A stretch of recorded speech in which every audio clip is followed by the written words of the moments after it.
de Constanzo, consultor financiero. Mario, ¿cómo estás? Un gusto saludarte. Al contrario, Paco, muy buenas noches. Un saludo a ti y a todo tu auditorio. Muchas gracias. A ver, inflación del 0.05%, la mayor en 2 décadas. A mí me gustaría primero entrarle, Mario, si estás de acuerdo, en qué impacto tiene en los mexicanos, en el bolsillo, en la mesa de los mexicanos. ¿Qué impacto tiene esta cifra? Bueno, yo te diría que tiene un impacto sobre todos los mexicanos. El dinero vale menos. Es decir, en la medida en que haya más inflación, en la medida en que el crecimiento de los precios sea más rápido y constante, es en la medida en que nuestro dinero adquiere menos. ¿A quién perjudica más? Pues evidentemente a las personas de menores ingresos. Y por una razón también muy importante, las personas de menores ingresos son las que tienen que destinar pues más dinero a la compra de alimentos. Luego entonces, si además son los alimentos los que crecen más en precio, pues evidentemente les pega más en su precio, les queda menos dinero pues para llevar a cabo otras actividades de manutención, vivienda, educación, salud. Por eso es que además hemos visto este repunte inflacionario y hemos visto que ha aumentado lo que se conoce como pobreza laboral o pobreza salarial. ¿Qué quiere decir esto? Que hoy lo anunciaron también 52 millones de mexicanos, el 40% de quienes trabajan actualmente, están en pobreza laboral. ¿Qué quiere decir esto? Pues que lo que ganan ya no les alcanza ni siquiera para adquirir una canasta básica. Así nos afecta la inflación y obviamente en mayor o menor medida, pero es a todos los mexicanos. Ahora, de esto que nos dices me preocupa porque hoy, con toda esta situación, la nominación de la próxima gobernadora del Banco de México, el tema de la inflación, Jonathan Heath, que es el subgobernador del Banco de México, pone en uno de sus tweets esto que me impactó: la inflación de la primera quincena de noviembre en 7.05%, la más elevada en más de 20 años. Pero, aquí ojo, todavía en una clara trayectoria al alza. Preocupante. Pues yo te diría preocupante y alarmante por la serie de todos los sucesos que se han dado hoy. Preocupante porque además, hay que reconocerlo también, es un fenómeno mundial. Ahora, es un fenómeno mundial, pero ¿qué hacen las economías? ¿Qué deben de hacer los bancos centrales de todos los países? Llevar a cabo medidas pues para tratar de contener este incremento en los precios. Uno de ellos es precisamente, como lo hemos visto durante los últimos meses, elevar la tasa de interés, precisamente para que la decisión entre comprar ahora y guardar dinero sea más inclinada, digamos, a guardar dinero para tratar de contener esta inflación. Claro, tiene sus costos, como todo en la vida, pero evidentemente en este momento el enemigo a vencer, yo te diría, son dos: el crecimiento económico, que no lo estamos teniendo a como se había dicho, y dos, la inflación, es decir, el poder adquisitivo de la gente está perdiendo poder adquisitivo y afectando, desde luego, a quienes menores ingresos tienen. Ahora, en este contexto, tú tomas la decisión de mover o designar como el nuevo gobernador del Banco de México, desgraciadamente lo tengo que decir así, a una persona que no reúne ni los conocimientos técnicos ni los requisitos que te impone la ley. La ley es muy clara. No los cumplía, déjame preguntarte esto, no los cumplía incluso Arturo Herrera. Sí, evidentemente Arturo Herrera no los cumplía. A ver, ¿qué te dice la ley? Es el artículo 39, la fracción 2. Creo que alguna vez lo platicamos en su momento. Así es. Que dice que la persona que se designe tiene que tener notables conocimientos o experiencia en materia monetaria. ¿Qué quiere decir y por qué es en materia monetaria?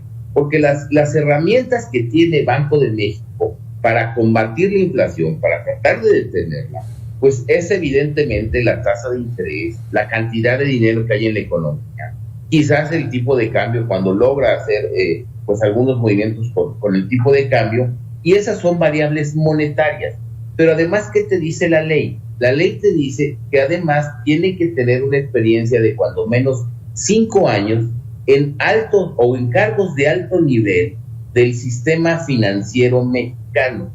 ¿Qué quiere decir esto? Pues que tuviste que haber tenido la experiencia, ya sea como secretario de Hacienda, como director general de un banco, como director general de un organismo que supervise al sistema financiero. En el caso de Arturo, pues desafortunadamente no tenía los 5 años que marca la ley es muy clara y es muy contundente, tenía algunos conocimientos, digamos, no notables en materia monetaria, pero no era una autoridad en materia monetaria. ¿Qué pasa con esta designación? Pues que se aleja aún más de lo que dispone la ley. ¿Por qué? Porque desafortunadamente la subsecretaria ha tenido experiencia en materia presupuestaria, 1. Y 2, siendo subsecretaria de egresos, pues no eres ninguna autoridad del sistema financiero, al contrario, tu chamba es cómo gasta el gobierno, ¿no? Independientemente que lo haya hecho bien o que lo haya hecho mal, independientemente de eso, no es una autoridad en materia financiera y por eso no cumple con los requisitos. Pero además, el hecho de violentar así la ley, porque la están imponiendo casi, pues violenta la autonomía del Banco Central, que además para mí es el mensaje más grave y es lo que han castigado los mercados hasta ahorita. El Banco de México desde hace mucho tiempo es autónomo. ¿Qué quiere decir esto? Que toma sus decisiones porque tiene un único mandato, yo te diría, o el principal mandato que tiene Banco de México es contener la inflación, mantener el poder adquisitivo de la moneda. Así es. Y para eso puede hacer lo que tenga que hacer. Así está la ley actualmente. Desafortunadamente, este mensaje que se está dando es, pues yo voy a violentar la ley de Banco de México, en la práctica no va a ser autónomo, con todas las consecuencias que eso tiene. Y qué es lo que está castigando el mercado. Déjame preguntarte 2 cosas en este tenor. 1, la caída del peso hoy es resultado de esta nominación, y 2, esto que tú llamas violentar la autonomía, déjame decirlo así, ¿lo das como un hecho? ¿Va a pasar esta nominación?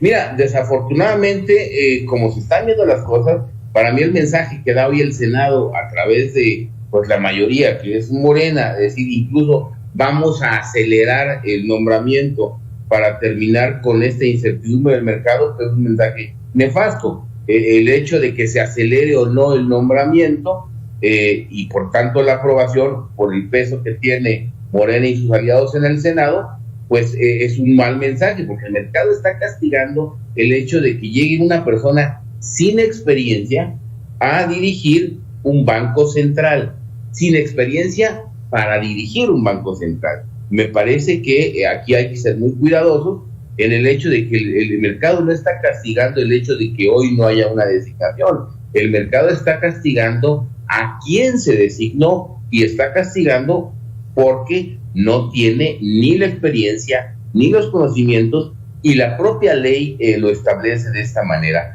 Entonces, lo doy por hecho, desafortunadamente, en ese sentido, aunque ya hay un precedente importante en el 2007, cuando el Senado de la República rechazó el nombramiento de Carlos Hurtado, quien casualmente había sido subsecretario de egresos.